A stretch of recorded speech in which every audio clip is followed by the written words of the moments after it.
उन्होंने कहा एक पुलिस वालों से कि इसकी पैंट निकालो, हम्म, ये दिखाओ कि इसकी पिटाई हो रही है। उन्होंने मेरी पैंट निकाल ली। अरे पिटाई नहीं हुई इसका मतलब इसकी। फिर वे एक वो लाए, क्या नाम, करंट लगाने की एक मशीन थी उनकी। उन्होंने मेरे यहाँ पे चिमटी लगाई और जब वो पहला शॉट दिया तो हल्का बटन पे ही हाथ रहता था उनका, ऐसे दबाते थे, उसमें मेरी गर्दन ऐसे हलती थी। जो मेरे आधे हिस्से में कभी दर्द नहीं हुआ, मेरे इसी हिस्से में सबसे ज़्यादा दर्द हुआ यहाँ पे, जो आज भी मुझे सूजन आती है कभी कभी, और मेरा आधा फेस में ही लाल भी हो जाता है कभी कभी उस चीज़ को सोच के। मेरी भी पैंट निकाल ली और 150 या 200 मुझे कोई गिनती नहीं है, ये खाल नहीं रही थी, खून और मांस तीन पैरों से बह रहा था। ये उंगली करंट से पहले ही हालत ख़राब हो रही थी। और फिर वो उन्होंने ऊपर करवा दी। फिर कहा कि ना रोटी खिलाओ, गाली दे, कभी हमारे मुड़ जाए। तो आधी रोटी खाई गई सर, कहाँ खाने का मन कर रहा, बैठा भी नहीं जा, वो पैर भी ऐसे हालत हो रही थी कि बैठा भी नहीं जा रहा था। ये घुटने आज भी अगर आप हाथ लगाओ तो आपको एक लाठी का दिख जाएगा कि कहाँ लाठी लगी हुई है। आज भी हड्डी मेरी अंदर से पिच गई है सर, दबी हुई है। तो जब वे बजाने लगे वहाँ पे अस्पताल में गिर के उन्होंने बहुत बजाया, फिर मारा डॉक्टर के सामने मारा। और वो डॉक्टर साहब मेडिकल रिपोर्ट बिल्कुल ठीक लिखी कि जो कहीं खरोंच भी नहीं है, फिट है बिल्कुल। जब ये सारी शरीर बर्दाश्त नहीं कर पा रहा था तो मैंने उन्हें कहा कि साहब आप मुझे गोली मार दो। ये शब्द मैं बोले थे। और आज मैं महसूस भी करूँ कि लोग बोलते हैं कि वो उससे प्यार करे, वो उससे प्यार करे। इंसान सबसे ज़्यादा प्यार करे खुद से। आईओ साहब आते हैं कोर्ट में, मेरे से आके पूछते हैं, मैं इसी हाल में कोर्ट में था, कह रहे कि वकील साहब आप किसकी तरफ से हो। ये उनका वाक्य था। मैंने कहा आप मुझे नहीं जानते, ये वही थे, ये वही आईओ साहब थे, ये वही थे। आज के पढ़ाकू नितिन में कहानी सुनेंगे। कहानी 12 साल पहले एक रात की। 18 साल का एक लड़का पुलिस ने गिरफ्तार कर लिया। इल्जाम था 2 कांस्टेबल्स की हत्या का, जिनमें एक शहीद हो गया और एक बहुत इलाज के बाद किसी तरह बचा। लेकिन उस लड़के को तो जेल में ठूंस ही दिया गया। फिर वो लड़का 2 साल 4 महीने 16 दिन जेल में ही रहा। हर तरह का टॉर्चर जो आप सोच सकते हैं वो सहा। मगर उसकी जिजीविषा खत्म नहीं हुई। उसने निश्चय किया कि जेल से बाहर निकलते ही वो कानून की पढ़ाई करेगा, वकील बनेगा, अपना मुकदमा खुद लड़ेगा। ऐसा हुआ। जमानत मिली, वो बाहर निकला, उसने लॉ किया। लॉ करने के बाद दूसरों के मुकदमों के साथ अपनी पैरवी खुद की। और वो दिन भी आया जब वो बाइज्जत बरी हुआ। फिल्मी कहानी लग रही होगी लेकिन है हकीकत। अमित चौधरी बागपत के रहने वाले हैं और प्रैक्टिस मेरठ में करते हैं। आज पढ़ाकू नितिन में हमारे साथ हैं। उनसे 12 साल पहले की वो कहानी भी सुनेंगे, क्या उन्होंने जेल में सहा ये भी सुनेंगे, फिर वकालत की, इसके बाद आज वो प्रैक्टिस कर रहे हैं। बहुत कुछ झेला है, बहुत कुछ सहा है और अब अपनी कहानी के साथ वो हम सबके साथ हैं। अमित भाई, बहुत बहुत स्वागत है आपका। आपको सबसे पहले नमस्कार, बहुत बहुत धन्यवाद, आपने मुझे आमंत्रित किया। आपका धन्यवाद कि आप अपनी प्रैक्टिस में इतने व्यस्त रहते हैं फिर भी आप आए। जी। ये बताइए कि 12 साल पहले जब जेल गए होंगे तब तो नहीं सोचा होगा कि कभी 12 साल बाद ये सब होगा। कभी सपने में भी मैंने नहीं सोचा था कि वो दिन मुझे देखना पड़ेगा, जिसकी मैंने कभी कल्पना भी नहीं की थी। तारीख क्या थी? 12 अक्टूबर 2011 का वो दिन था, हम्म। जिस दिन मेरे चेहरे की 18 साल की उम्र में एक हंसी खुशी सब चली गई थी। हुआ क्या था? कहाँ थे? क्या घटा था? क्यों घटा था? आप कहाँ से आ रहे थे? कैसे पकड़े गए? 12 अक्टूबर के दिन की शुरुआत करूँ तो एक आ- आम दिन की तरह मैं अपनी दिनचर्या में व्यस्त था। पहले कॉलेज गया और कई दिन से मेरी बहन का फ़ोन आया था कि काफ़ी दिन हो गए तुम मिलने नहीं आया। तो मैंने इग्नोर करता रहा, क्योंकि उस टाइम पे बीए सेकेंड ईयर का मैं छात्र था और एग्ज़ाम फार्म मेरे आए हुए थे। तो मैंने कहा कि एग्ज़ाम के बाद आऊँगा या एग्ज़ाम से पहले आऊँगा। तो फार्म में कॉलेज में, पहले बड़ौद के दिगंबर जैन कॉलेज में मैं पढ़ता था वहाँ पे। तो वहाँ पे उस दिन अपना फार्म जमा करा नॉर्मली। फिर मैं घर भी बता के आया था कि आज मैं वहाँ जाऊँगा और मैं कल आ जाऊँगा वापस से। तो मैं जो ट्रेन से शामली पहुँचता हूँ और उस गांव में पूरे दिन में 3 ही बस जाती है, 10 बजे, 2 बजे और शाम को 5 बजे। तो वो बस, मैं कुछ लेट पहुँचा उस बस स्टैंड पे शामली के, वो बस निकल चुकी थी। लेकिन वो बस मैंने दौड़ कर पकड़ी। मैं सोचता हूँ कि काश वो बस ना मिलती, वो बस निकल जाती तो ज़िंदगी आस और काश में ही बीती। काश तो ये था कि बस निकल जाती, आस ये था कि पता नहीं कब इस चीज़ से छुटकारा मिलेगा। तो मैं उस गांव में पहुंचता हूँ और मुझे वहाँ पे मैं पहुँच 2-3 घंटे ही हुए थे। जैसी रात्रि का समय होता है तो उस गांव में उन दिनों एक लाख का नामी बदमाश सुर्खियों में था, सुमित कैल, जिस पे दर्जनों से ज़्यादा मुकदमे दर्ज थे। सुमित कैल जिसका एनकाउंटर भी हो चुका है। दर्जनों से ज़्यादा मुकदमे थे, उसकी गांव में गैंगवार थी। मुझे भी नहीं पता था कि आज इस रात क्या होगा, लेकिन उस रात उसने 2 पुलिसकर्मियों पे हमला करके थाना भवन, उस गांव से थाना भवन की एक मस्तगढ़ पुलिया है जो गांव से करीब 4 किलोमीटर दूर है। तो वहाँ पे पुलिसकर्मियों पे उसने हमला करके अपने गैंग के साथ मिलकर राइफलें लूट ली। बड़ी हाईलाइट घटना थी और इस मामले का सीधा उस टाइम पे मायावती जी की सरकार थी, सीधा मामला मायावती जी इस केस में संज्ञान ले रही थी। तो बड़ा हाईलाइट प्रोफाइल, आप समझ सकते हैं क्या मैटर रहा होगा। तो इस केस में मैं नॉर्मली अपने फिर घर पे आ गया। उस दिन अरेस्टिंग नहीं हुई मेरी, किसी की भी अरेस्टिंग नहीं हुई उस दिन। तो दिन बीतते रहे 12 दिन, 13 दिन, 14 दिन। तो इस केस में क्या हुआ कि जैसे मैं उस दिन आया था उस गांव में, तो मेरी लोकेशन तो उसी गांव की मिलेगी ना। जब मैं उस गांव में था, घटना स्थल की तो मेरी लोकेशन नहीं है ना।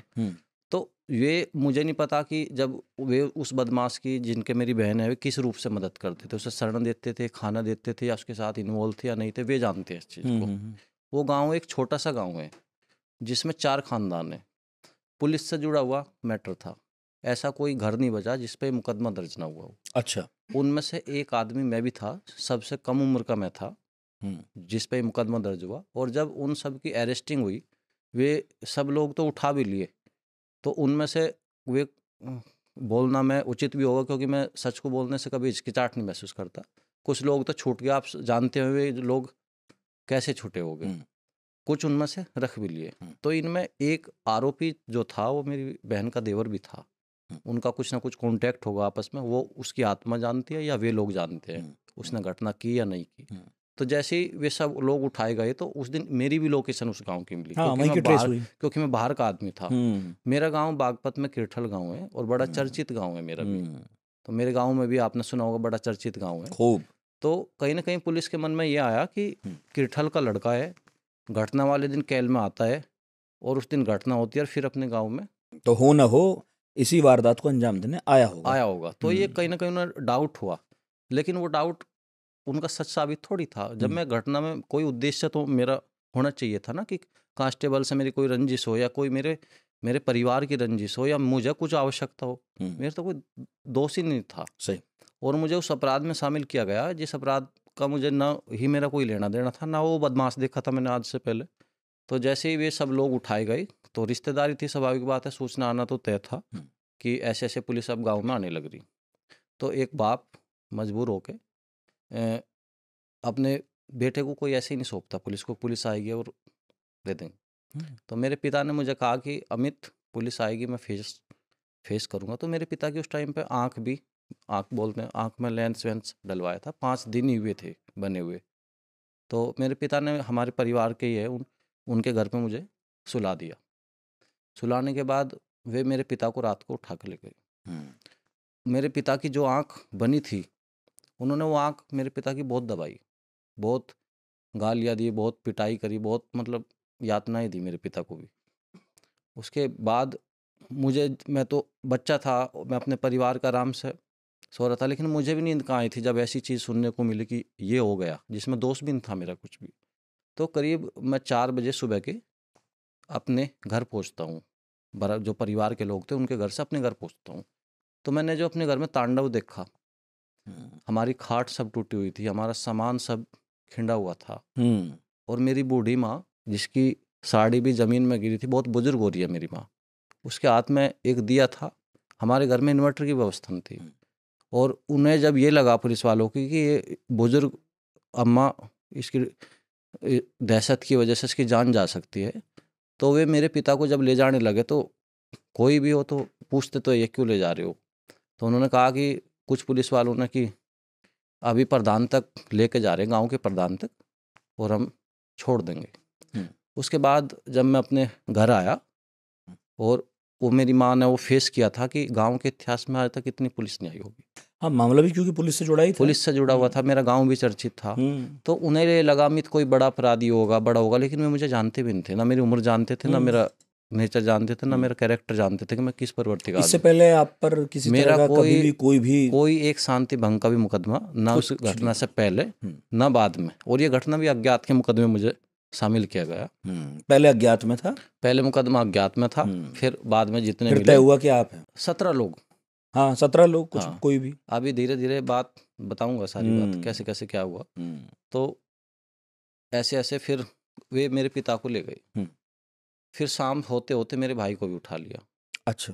उस टाइम मेरे भाई एमएससी फिजिक्स की पढ़ाई कर रहे थे और बीटीसी भी वे उस टाइम पे कर रहे थे।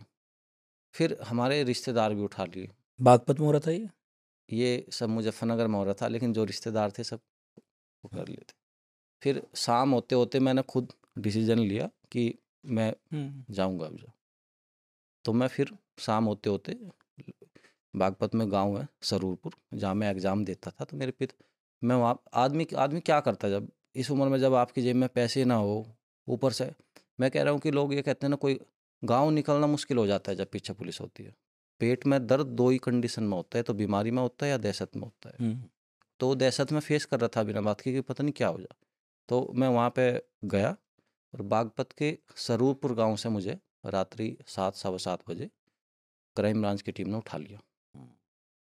जिस घर से उठाया उनके यहाँ पेपर दिए थे, उनमें बुजुर्ग अम्मा बोली कि ये लड़का बहुत अच्छा है और इसने कुछ नहीं किया। कह रहे अम्मा, फिर कह रहे वे, उन्होंने मेरे से ही पूछा, जितने भी क्राइम ब्रांच वाले आए, कह रहे बेटे अमित कौन सा है। तो वे सोच, अब जब मैंने ऊपर को अपनी नज़र दौड़ाई तो सारे बुलेट प्रूफ जैकेट थी, सबके हाथ में 47 थी। अब हमने अपने ज़िंदगी में कभी थप्पड़ नहीं मारा, कोई हथियार हाथ में नहीं लिया। एनसीसी मेरे पे थी, जो प्रैक्टिकल के दौरान एलएमजी उन्होंने लाइट मशीन गन रखी थी, उसकी मुझे जानकारी थी क्योंकि वो मैंने वो दिया था। लेकिन वैसे नहीं कि हमारा कोई अपराध, मैं तो देश देश की सेवा की भावना मेरे मन में थी।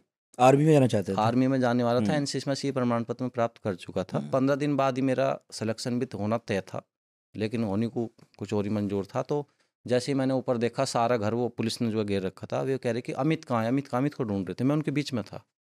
उन्होंने कहा कि ये है मैं अमित। देख के भरोसा भी नहीं हो रहा था कि यही होगा। ये होगा। तो उन्होंने मत्थे में हाथ मार के ये कहा, जितने भी स्टाफ पुलिसकर्मी थे, अधिकारी थे, अब ये अमित, कहीं कहीं जिलों की पुलिस इसके पीछे पड़ी हुई है, ये तो हमारे बच्चों से भी छोटा है। आप ये कह सकते हो कि 18 से 21 साल का जब मैं जेल में हुआ, तो मेरे हल्की हल्की मूछें भी जेल में ही आई, कोई बार तो मैं इतना हल्का था। तो ये सब चीज़ें मेरे साथ हुई। तो फिर वे मुझे उठा कर ले गई। तो उन्होंने तमाम उच्च अधिकारियों को तुरंत फ़ोन करने शुरू कर दिया, सर अमित मिल गया, सर अमित मिल गया। तो उधर से मैं आवाज़ सुन रहा था, मैं बैठा हुआ। तो उन्होंने कहा कि यहाँ तो मीडिया है, आप इसे वहीं ले चलो जहाँ पे हम आते हैं। तो रात्रि में कई अधिकारी आते हैं और इशारा जो होता है उनका, समझ रहे हो गया आप, टॉर्चर का, वो इशारा करके वे चले जाते हैं। फिर उसके बाद हमें मुजफ्फरनगर ले जाया जाता, क्योंकि 28 सितंबर 2011 को प्रबुद्ध नगर का गठन हुआ था। जिला बने 15 दिन हुए, तो सारी व्यवस्थाएं मुजफ्फरनगर से संचालित हो रही थी। तो वहाँ पे हमें ले जाया गया। हमें नई मंडी जो थाना है उसकी हवालात में बंद कर दिया गया। उससे जो मिला हुआ है जो क्राइम ब्रांच का, उस टाइम पे क्राइम ब्रांच तो बाद में इसका गठन हुआ यूपी में, इसे बोलते थे एसओजी, स्पेशल ऑपरेशन। एसओजी बनाई हुई थी। तो एसओजी वाले हमें उस हवालात में ले गए। पहले तो उस रात तो उन्होंने कुछ नहीं कहा मुझे। अब जो अगले दिन, उस रात मैं देखा कि उस केस से संबंधित और भी लोग उस हवालात में बंद थे, और मुजफ्फरनगर की कई हवालात में इस केस से संबंधित अलग अलग लोग बंद किए हुए थे। तो उनमें से कई लोग बैठे थे वहाँ पे। मैंने कहा आप भी इसी केस में हो गए। तब तो बड़ा केस हो गया होगा, खूब अखबारों में छप रहा होगा, खूब फॉलोअप किए हैरत जा रहे की होंगे। बात यह है कि जब मुझे इस केस में उठाया गया, वो 24 अक्टूबर का दिन था। 24 अक्टूबर को मेरी सरूरपुर से उन्होंने उठाया था मुझे, गांव से ही मतलब। तो उस केस में उठा लिया उन्होंने मुझे, और मेरी गिरफ्तारी दिखाई उन्होंने कि हमने 3 नवंबर को अमित मिला और 4 नवंबर को जेल भेज दिया। ऑब्वियसली वो बीच के दिन गायब हो गए, बीच के दिन जिसमें वे टॉर्चर गायब कर करना दिए। था, मारना था, पीटना टॉर्चर था। करना था, पिटाई करना था। लेकिन जैसे ही मुझे उठाया गया तो मीडिया को सूचना मिली, उन्होंने मेरा नाम मीडिया में रोज का करा कि इस गांव का आदमी इस केस में उठाया हुआ है। अखबारों में 24 से ही आना शुरू हो गया होगा। अखबारों में 24 तारीख से आना शुरू हुआ कि अमित पुत्र गजय सिंह निवासी कीरठल सिपाही हत्याकांड में हिरासत में लिया हुआ है, सही। पूछताछ जारी। तो लगातार पूछताछ जारी की सूचना आती रही। तो मेरा परिवार जो वे कुछ ही घंटे उन पुलिस की कस्टडी में रहे, वे इतने भयभीत हुए। जब मैं उनकी हिरासत में था तो वे 13 दिन मेरे से मिलने भी नहीं आए, कोई परिजन, कोई रिश्तेदार, कोई नहीं आया मेरे पास। तो 12 दिन, 5-6 दिन तो जब मेरी पिटाई शुरू हुई तो मुझे दर्द हुआ। क्या हुआ शुरू से बताइए, इन 12-13 दिन में तो जब तक पहला उन्होंने रिपोर्ट नहीं किया इस आदमी को पकड़ा? पहला दिन था जैसे उस हम्म, दिन तो 24 अक्टूबर को उन्होंने मुझे अरेस्ट किया, हम्म, उस हवालात में ले जाके बंद कर दिया। हम्म, जो अगले दिन की सुबह थी, वो एक अलग ही सुबह थी कि ऐसा लग रहा था कि वो बर्दाश्त से बाहर थी। ये जो उंगलियां आज भी मेरी टूटी हुई है, ये देखो, आपको इसमें गैप दिखाई दे रहा है। हाँ, इस ये उंगलियां सारी आज नहीं मिलने की है, उस टाइम पर उन्होंने पीछे मिला दी थी, जिसकी सूजन भी करीब 3 माह बाद उतरी थी दोनों हाथों की मेरी। तो फिर ऐसे टेबल पे हाथ रखवाते थे हम्म, और बारीक बारीक कम्मच डंडियाँ होती थी, खूब ही हाथ मेरे सूज जाते थे। हम्म, ये आप ये कह सकते हो उन पे मेरी जो खाल नहीं थी। हम्म, फिर कोई पुलिस का अफसर कोई भी हम्म, थप्पड़ चाटे तो पता नहीं 150, 200, 400 थप्पड़ मेरे रोज का लगते थे। 12 दिन मुझे नहाए हो गए थे हम्म, और मेरे कपड़े भी फाड़ दिए थे उन्होंने। हम्म, एक साइड से मेरी शर्ट भी फटी पड़ी थी, पैरों की चप्पल भी निकाल ली थी। हम्म। उसके बाद फिर यहाँ तक कि उनकी बात बर्दाश्त नहीं हुई, उन्होंने कहा कि राइफल बताओ कहाँ है। हथियार बरामद करना था। हाँ जी। केस। मैंने कहा साहब मुझे नहीं पता। 12 दिन पीटते हो मुझे, पीटा मैं, सारा टॉर्चर सहा, वो बताऊंगा कैसे कैसे किया उन्होंने। 13वें दिन जो इसमें धर्मेंद्र नाम का व्यक्ति पकड़ा गया, उसने राइफलें संजीव के घर से बरामद कराई। दोनों की कैंसर से मृत्यु हो चुकी, बरामदगी कराने वाले की भी और जिसके घर से बरामद हुई उसकी उसकी भी, भी। जजमेंट से पहले। तो उसके बाद जेल भेजा। उसके बाद कुछ डिमांड भी आई उनकी ओर से, जो मैं मैसेज नहीं पहुंचा सकता था अपने परिजन को, और अगर मैं मैसेज पहुंचा भी देता तो उनकी क्षमता नहीं थी। हाँ, पैसे कहाँ से लाते? तो फिर उन्होंने मुझे, एक अफसर ने ये भी कहा भी तुम्हारा कोई वारिस नहीं है परिवार में। हम्म, तो मैं क्या बोलता उस टाइम पे 18.5 साल हम्म, की एज में। हम्म, तो उन काफ़ी, फिर उसके बाद उन्होंने मुझे एक टेबल पे बैठाया और एक सबसे पहले जो मुझे मुलाकात हुई थी, वहाँ के जो इंस्पेक्टर थे, जो इस घटना के वादी थे, उन्होंने कहा कि पहचाना मुझे? हम्म, मैंने कहा जब 12 दिन पिटाई हो गई थी, याददाश्त वैसे ही हम्म, आदमी की डाउन हो जाती है। तो वे उसी थाने के इंस्पेक्टर थे कि उन्होंने पहचाना मुझे? मैंने कहा याद नहीं आ रहा साहब मुझे, मैं इतने अफसरों से सामना कर रहा हूँ कि मैं पहचान नहीं पा रहा आपको। मतलब पिटाई हुई तेरी? तो मैंने कहा हाँ जी। तो उस टाइम पे मेरी सारी जगह पिटाई हुई थी, बस यहाँ पे मेरी पिटाई नहीं हुई थी। तो उन्होंने कहा एक पुलिस वालों से कि इसकी पैंट निकालो, हम्म, ये दिखाओ कि इसकी पिटाई हो रही है। उन्होंने मेरी पैंट निकाल ली। अरे पिटाई नहीं हुई इसका मतलब इसकी। फिर वे एक वो लाए, क्या नाम, करंट लगाने की एक मशीन थी उनकी। उन्होंने मेरे यहाँ पे चिमटी लगाई हम्म, और जब वो पहला शॉट दिया तो हल्का बटन पे ही हाथ रहता था उनका, ऐसे दबाते थे, उसमें मेरी गर्दन ऐसे हलती थी। जो मेरे आधे हिस्से में कभी दर्द नहीं हुआ, मेरे इसी हिस्से में सबसे ज़्यादा दर्द हुआ यहाँ पे, जो आज भी मुझे सूजन आती है कभी कभी, और मेरा आधा फेस में ही लाल भी हो जाता है कभी कभी उस चीज़ को सोच के। तो उन्होंने मुझे 3 शॉट दिए लगातार, 4-5 दिन तक मुझे करंट दिया उन्होंने। उसके बाद फिर अगले दिन फिर उस टॉर्चर रूम में मुझे ले जाया गया। ये कहाँ हो रहा था जगह? ये नई मंडी थाने की हवालात में बंद नई था। मंडी थाने में था। एसओजी का ऑफिस बराबर में आज भी होता है, पहले भी था। आज क्राइम ब्रांच बोलते हैं उसे, ठीक है, पहले एसओजी का ऑफिस था। ठीक है। तो वहाँ पे मैंने अक्सर फिल्मों में टॉर्चर देखा था कि 3rd डिग्री क्या होती है, लेकिन अपने ऊपर महसूस कर रहा था मैं। एक टेबल ऐसी थी कि उसमें गर्दन ऐसे हो जाती है और हम्म, हमारा ये हिस्सा नीचे को हो जाता है, पैर ऊपर को हो जाते हैं। हम्म, तो ये पैर मेरे बंधे हुए थे, वे पैरों का हिस्सा ऐसे हुआ और गर्दन ऐसे हुई। तो पैरों पे तो सामने से लाठियाँ लाठियाँ मारे। मार रहे थे हम्म, और आधी बाल्टी पानी था, वो मेरे नाखों में को यहाँ को वो पानी में डाल रहे थे कि बता राइफल कहाँ है। फिर 1-2 और आदमी आए जिन्हें मैं जानता नहीं था, वे बोले इसके ऊपर थूकिए। तो उन्होंने थूका तो नहीं, वे मतलब उन्होंने सारे प्रयास किए। तो उसके बाद उन्होंने करंट लगा लिया, उसके बाद फिर उन्होंने मुझे खोल दिया। फिर और किसी केस में आदमी को वे पकड़ के लाए थे, उसके साथ उन्होंने एक टॉर्चर ऐसा करा मुझे मुझे उसका ट्रायल के तौर पर दिखाने के लिए हम्म, कि आने अब कुछ समय बाद तेरे साथ भी ऐसे ही होने वाला है। तो उन्होंने ऐसे मुझे दीवार पे बैठाया और ये जो पैर का हिस्सा होता है, ये आज शायद मैं नहीं खोल पाने का। 2 अफसर आए और ये पैर मेरे ऐसे हाथ की तरह ऐसे मेरे परेन स्ट्रेच कर, कर दिया। बिल्कुल परेन, और ऐसे सिर्फ पैर मेरे खोले नहीं, 2 अफसर ऐसे बिल्कुल दबाव दे गए, मेरी चीख ऐसे निकल गई थी कि आज भी मैं पैरों से चल नहीं पाता पैरों था। पर चढ़ गया। चढ़ जा, अब मैं ज़्यादा देर खड़ा नहीं हो पाया था। आज भी मेरे पैरों में उस दिन से 12 साल से उबाल रहता है, मेरे घुटने से नीचे इतनी पिटाई हुई है मेरी। आज भी मेरी हड्डी की अगर बात करोगे तो मेरी हड्डी में ऐसे इतने आज भी मेरे हम्म जख्म है। हम्म तो उन्होंने मेरे ऐसे पैर खोल दिए, और पैर खोलने के बाद उन्होंने करंट लगाया, पानी लगाया, फिर उसके बाद उन्होंने फिर फर्श पे ऐसे लिटा दिया, सिर्फ मेरे पैर पैर ऊपर उठाए। पैर कपड़े में बांधे हुए थे, उस कपड़े में एक डंडा रखते ताकि पैर पैर ऊपर रहे, आदमी जमीन जमीन में आधा हिस्सा रहे, बस उसे ऐसे पीटते रहे पैर। और पैर पीटने के बाद वे सिर्फ बैठने नहीं देते फिर। अब जिसके पैर से खून आ रहा हो, जिसके पैर सूज रहे हो, उसे दौड़ने के लिए बोलते हैं कि दौड़िए, कभी मर जाइए। ना दौड़े तो फिर मारेंगे अलग। मारेंगे अलग। जब ये सारी शरीर बर्दाश्त नहीं कर पा रहा था, तो मैंने उन्हें कहा कि साहब आप मुझे गोली मार दो। ये शब्द मैं बोले थे। और आज मैं महसूस भी करूँ कि लोग बोलते हैं कि वो उससे प्यार करे, वो उससे प्यार करे। इंसान सबसे ज़्यादा प्यार करे खुद से। ये मैं महसूस किया अपने अंदर, और ये सब चीज़ लगभग मैं 12 दिन तक ऐसा वहाँ टॉर्चर झेल रहा। और अभी तक नाम कागज पर आया भी नहीं नाम कि ये लड़का यहाँ बंद है। नाम कागज़ पर भी नहीं आया था, कहीं किसी भी पटल पे मेरा रिकॉर्ड में रखा ही नहीं। रिकॉर्ड में नाम ही नहीं था। मेरा परिवार इतना सीधा था कि वे कोई मतलब पहली बार आप ये समझते हो कि किसी का पुलिस से सामना पड़ा था। तो ना मेरी एजुकेटेड मेरी फैमिली है, हम गरीब बेशक थे, लेकिन शिक्षा की नींव हमारे परिवार में पहले से रही। मेरे पिताजी 1975 के ग्रेजुएट है, एमए संस्कृत भी है, लेकिन ज़्यादा भाई बहन होते थे, उन्हें सब पढ़ाने के चक्कर में वे नौकरी नहीं कर पाए। तो ये सब चीज़ें उन्होंने मेरे साथ की।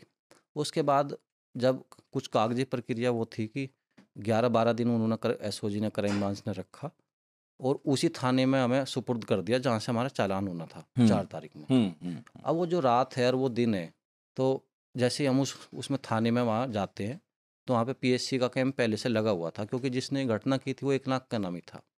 पूरे डॉग स्क्वाड से डीआईजी वहाँ पे कैंप किए हुए थे, और सीधे उस टाइम पे यूपी के डीजीपी ब्रजलाल जी थे, ब्रिजलाल थे, और मायावती जी की सरकार थी। बिल्कुल। पूरा मामला लखनऊ से हैंडल किया जा रहा था। जिसने किया जी, वो पकड़ा गया था अभी तक? वो पकड़ा नहीं गया, वो तो सीधा एनकाउंटर ही हुआ है उसका। तो 12 अक्टूबर 2011 की उसने घटना जो की थी, 25 अप्रैल 2022 को 22 कह रहा हूँ, 12 को उसका एनकाउंटर हुआ था बागपत के छपरा। लेकिन इस दौरान जब आप पिट रहे थे 12 दिन में, जब आप पे टॉर्चर हो रहा था, कितने लोग अंदर किए गए, लेकिन जो मुख्य आरोपी है लोग तो सर वो मैं पार, इस वो अभी केस कहीं नहीं। लोग तो इस केस में करीब 100-200 लोग उठाए गए थे, आप समझ सकते हो। सबके साथ ही हो रहा होगा।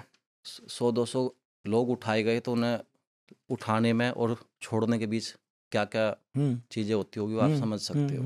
नहीं, आपने जो टॉर्चर बताया, ये आपके अलावा भी और लोगों पे होता आपने देखा जो इसी केस में थे? हाँ, जो 17 लोग थे उनमें सब पे ये देखा। सब हो रहा और है। जो हमसे पहले जो उठाए गए थे, जो हमें दिखाई भी नहीं दिया, अलग अलग हवालात में थी, जो हमारे सब चलते आसपास रहा। जो इस केस में थे वो हमने देखा।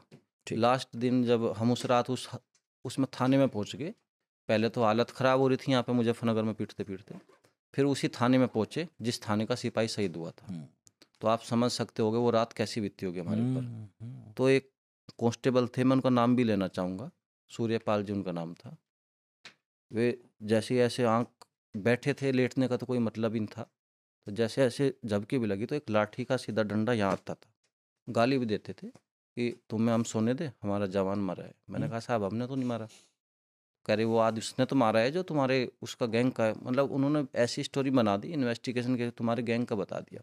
और उस टाइम पे मेरी उम्र भी बहुत कम थी, मतलब आप कह सकते हो कि जवान में बारी आके हुआ हूँ। हाँ, तो उस टाइम पे एक फिल्म आई थी शाहरुख खान की, किसकी मुझे ये जानकारी तो है नहीं मुझे किसकी थी, तो वे कमेंट मारते थे पुलिस वाले कि वह रजिया गुंडों में फंस रही। तो सबसे कम उम्र का था मैं था। हाँ, 18 साल। कोई आके मुझे श्रीदेवी बोलता था पुलिस वाला, तो ऐसे ऐसे नाम कमेंट करते थे, पिटाई वे मेरे करते थे। तो फिर बैठा रहा, तो उस रात उन्होंने बहुत प्रताड़ना में दी, 3 तारीख की रात। अब जो 4 तारीख की सुबह होती है, वो एक 4 नवंबर 2011 का दिन ऐसा है कि जो मैं इन पैरों से अगर जो है चल नहीं पाता, तो सबसे ज़्यादा टॉर्चर मेरे साथ 4 तारीख में ही हुआ है, 4 नवंबर 2011। क्या हुआ? काफ़ी धुंध उस दिन आई हुई थी, सर्दी बहुत थी। सर्दी। तो सबसे पहले डोजियर सबका तैयार हुआ, कितने भाई बहन है, कितनी ज़मीन है, क्या कितनी इसकी शिक्षा है, तो सारा उन्होंने तैयार किया। उस केस में सबसे कम उम्र का मैं था। उस टाइम पे भी, उस टाइम आप बीए सेकंड ईयर का छात्र था, उस टाइम भी उन जितने भी आरोपी थे सबसे ज़्यादा पढ़ा लिखा था, और आज भी। तो सबसे, लेकिन मेरी आर्थिक स्थिति सबसे ज़्यादा कमज़ोर थी। खराब थे। वे सारे जो उनके वे ज़्यादा ज़मींदार थे, सारे 50-50 बीघे ज़मीन थी। और मेरे कितने तो उनके बच्चे थे जो उस केस में सारे आरोपी बनाए गए थे। हमें फिर एसएसपी साहब के यहाँ पेश करने की, उस दिन उन्होंने पहले डोजर तैयार किया। उनका एक रूटीन उनके माइंड में सेट था कि उस टाइम पे ये करना। तो फिर एसएसपी साहब के यहाँ पेश हुए, प्रेस कॉन्फ्रेंस हुई वहाँ से, और प्रेस कॉन्फ्रेंस करके फिर हमें उसी थाने में लिया। हमें रास्ते में भी गाड़ी में पीटते पीटते हुए ले गए, पीटते हुए लाए।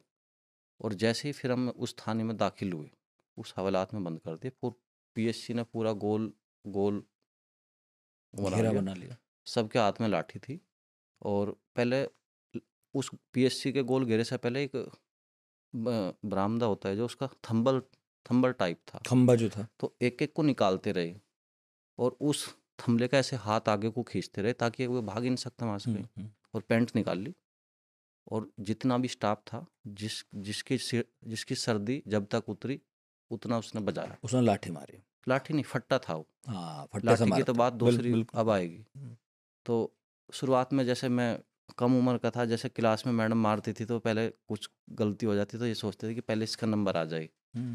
तो 2-4 वे पिटते हुए देखे मैंने, उनकी हालत ख़राब देखी। तो मैंने सोचा, मैं कहा चल सबसे बाद में मैं जो चलूँगा। तो जब उनकी आवाज़ और वो चीख इतनी थी कि सारा स्टाफ बचा खुचा सारा, जब मेरी बारी आई वे इकट्ठे हो गए।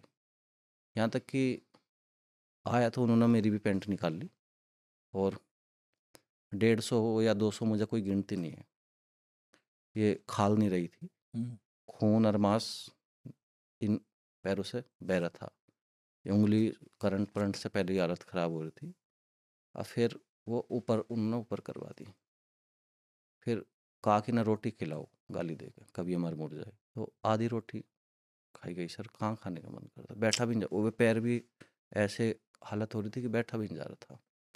उसके बाद फिर उन्होंने बड़ी बड़ी हथकड़ियाँ ली, और गैप वाली, जिसमें एक आदमी यहाँ हो जाए ताकि गिरने लगा लाठी एक का लगे, दूसरा पूरा गैप दिया उन्होंने। तो इतनी बड़ी बड़ी उन्होंने हथकड़ियों में जितने भी उस केस में थे। फिर हम उन पीएससी के बीच में गए, और वहाँ पे सर कोई ज़मीन में गिर रहा हो, किसी के पैर पे लाठी लग रही हो, कमर में लग रही हो, कुछ नहीं देखा उन्होंने। पब्लिक को बुला बाहर से, जो ई रिक्शा वाले होते हैं थाने में, अब देखो ये उस केस में है। थाने में पब्लिक भी थी, और बहुत ज़मीन में गिरा गिरा के मारा जा रहा था। फिर उसके बाद डॉक्टरी के लिए मेडिकल, जो वहाँ का थाना भवन का वो था, वहाँ पे ले गए। वहाँ पे ले जाने के बाद डॉक्टर साहब से बोले, तो डॉक्टर साहब जब वहाँ पे लाइनें जो लगी हुई थी तो हमें अंदर से ले गए। 2 आदमी ऐसे थे, उनका मैं नाम लेने में मुझे कोई गुरेज नहीं है। एक तो इस केस का आईयू, और एक सूर्यपाल जी, जिन्होंने मुझे सबसे ज़्यादा टॉर्चर किया। तो वहाँ पे थाने में गए, ऐसे मेरे कान पे ऐसे करके पता कितनी बार ऐसा करते थे। तो डॉक्टर ने खिड़की बंद कर दी, सारे जो बाहर के मरीज थे उनके बंद कर दिए उन्होंने तत्काल से। तो कुछ एक प्लास्टिक की कुर्सी रखी थी वहाँ पे, और उन्होंने जैसे ये घुटने, आज भी अगर आप हाथ लगाओ तो आपको एक लाठी का दिख जाएगा कि कहाँ लाठी लगी हुई है। आज भी हड्डी मेरी अंदर से पिचकी हुई है, सारी दबी हुई है। तो जब वे बजाने लगे वहाँ पे, अस्पताल में गिर के उन्होंने बहुत बजाया, फिर मारा डॉक्टर के सामने मारा। और वो डॉक्टर साहब मेडिकल रिपोर्ट बिल्कुल ठीक लिखी कि उनके कहीं खरोंच भी नहीं है, फिट है बिल्कुल। उनके कहने पर रिपोर्ट तैयार होगी वो। उसके बाद एक लाठी ऐसी थी जो मेरे याद आ रहा, एक प्लास्टिक की कुर्सी रख रही थी, और जैसे ही मैं उस लाठी से हटा, वो कुर्सी टूट गई थी ऊपर से। आप सोच सकते हो कि वो लाठी जैसे कितनी जोर से मार रहे हो। और ये लाठी भी लचकती थी, मतलब टाइट वाली लोचदार थी। उसके बाद मैं बच्चा था, मेरे मन में ख्याल आया, मैं कहा कुछ देर पिटाई से हो सके अलग। मैंने कहा साहब मुझे वॉशरूम जाना। तो मैं, आदमी जब पिटाई इतनी ज़्यादा होती है तो कुछ तक कुछ बहाना मारता है। तो वे मुझे वॉशरूम ले गए। तो वहाँ ऐसी कोई स्थिति थी नहीं कि इतनी दहशत में तो वॉशरूम भी नहीं आता। तो उन्होंने फिर वहीं से बजाया मेरे। तो ये सारी चीज़ें उस दिन हुई। फिर जो है हमें थाने में लाई, और सारे फिर मुजफ्फरनगर की लेकर निकल पड़ते हैं हमें पेश करने के लिए न्यायालय में। वहाँ पे उनका पहले से ही प्लान था। कोर्ट में हमें ऐसे टाइम पे पेश किया गया जब माननीय न्यायाधीश महोदय लंच टाइम में थे, और पेशकार से कोर्ट के बाबू से उन्होंने कटिंग करके सिर्फ दूर से ही हम जब उस कटघरे में खड़े थे, आगे वे इस हिसाब से हुए खड़े कि ताकि नीचे की हालत ना दिखे हमारी।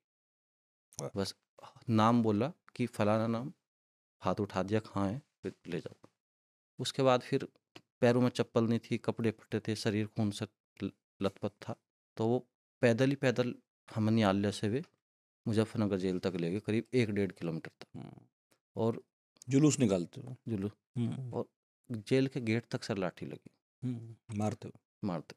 ताकि लोगों में भी एक मैसेज जाता है। जेल तक हम जब गए तो जेल में जैसे और लोग, वहाँ पे और लोग को ये अंदाज़ा हुआ कि उस केस में जो गिरफ्तार हुए वे आने लग रहे हुए, तो जेल में भी जो गलत टाइप के लोग हुए वे मतलब इस तरह से उत्सुकता से जेल के गेट पे खड़े रहते हैं। तो हम गए वहाँ, जेल के गेट पे बहुत भीड़ थी। तो जैसे ही मेरी हालत देखी जेलर साहब ने, तो पहले तो चीफ साहब जो जेल में एंट्री करते हैं, उन्होंने देखा कि अच्छा इतने लोग आए हैं, इनके वो दो आप चालान दो, उनके जो किस उसमें आए हैं। तो वे तुरंत अपने साइन करके जिन्होंने हमें दाखिल किया था, 2 पुलिस वाले, बाहर निकलने लगे जल्दी से, जैसे उन्हें बहुत ज़्यादा जल्दी हो। अच्छा, मतलब सौंप के जल्दी जल्दी निकलो हाँ, अपना। तो उन्होंने कहा रुकिए, ये तो मरने वाला, तो जेल प्रशासन की क्या जिम्मेदारी होगी, गलती तुम्हारी, हम क्यों भरेंगे। तो जेलर साहब आए, फिर उन्होंने कहा कि जिम्मेदार नहीं है, आप क्यों जा रहे हो ऐसे, रुको अभी।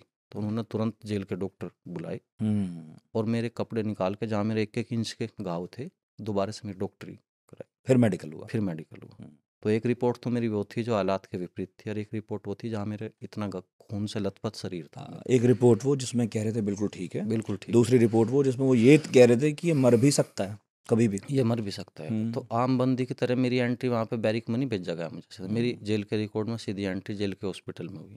अच्छा, स्थिति इतनी खराब थी। स्थिति इतनी खराब थी। ये इसलिए भी थोड़ा ज़्यादा रहा होगा जो मुझे लगता है, क्योंकि इसमें सीधा पुलिस वाले मरे थे, तो पुलिस वाले भी जो थे उन्हें एक मतलब अंदर ज़्यादा दुश्मनी का भाव था, निजी तौर पे भी ले रहे थे शायद, नहीं, डिपार्टमेंट देखो, पर जब सीधा। किसी के डिपार्टमेंट में घटना हुए वही तो, लेकिन घटना उसके साथ करते न, उसके टॉर्चर तो नहीं मैं कहूँगा कि किसके साथ क्या करते, वो तो उनका काम था, लेकिन जिसने जो दोषी था उसके साथ तो बल प्रयोग करते हुए जांच तो करते पहले। आगे बताऊंगा मैं, अभी ठीक है। कहानी ख़त्म नहीं हुई। फिर अस्पताल गया। फिर मैं अस्पताल गया तो पैरों में भी सूजन थी, हाथों में भी, सब कुछ मतलब खोया खोया था। तो 2 दिन तक तो मैं सीधा भी नहीं लेट पाया, मुझे उल्टा ही वहाँ पे लिटाया गया। तो 6 तारीख की 2011 में ईद का दिन था, तो मुलाकात बंद थी जेल में। तो 7 नवंबर को मेरी पहली मुलाकात मेरे पिता के द्वारा, मेरे पिता ने जेल भी नहीं देखी थी, तो वे किसी बुजुर्ग को लाए कि मेरे साथ चलो, वे अकेले आए भी नहीं। तो तब से पहली बार मिलने आओगे? हाँ, मेरे साथ पहली बार मिलना है। मैं बड़ा मजबूत बनकर, जैसे मेरे कुछ हो ना, पिटाई ना हुई हो, तो एक वहाँ पे थोड़ा जहाँ मुलाकात का समय होता है तो वहाँ कपड़ा बिछा के बैठते हैं, तो मैं बैठ ना पाया, लेकिन मैं फिर भी मजबूत सा बनकर इसलिए बैठने का प्रयास किया कि इन्हें ये मालूम ना हो, ये दुखी ना हुए। तो पिता होता है, उन्होंने मेरी लोअर नीचे किया और रोने लगे। वे मेरे साथ, मेरे लिए जेल में 4-5 ट्यूब लाए थे कि ये ट्यूब लगा लेना, वो कर लेना। जेल में जब पैरों में सूजन इतनी थी, तो एक जो दाल होती है जेल की, उससे आदमी नमक के पानी से अपने पैर को सूजन उतारने के लिए कम करता है, जब और कुछ व्यवस्था नहीं बन पाती वहाँ पे।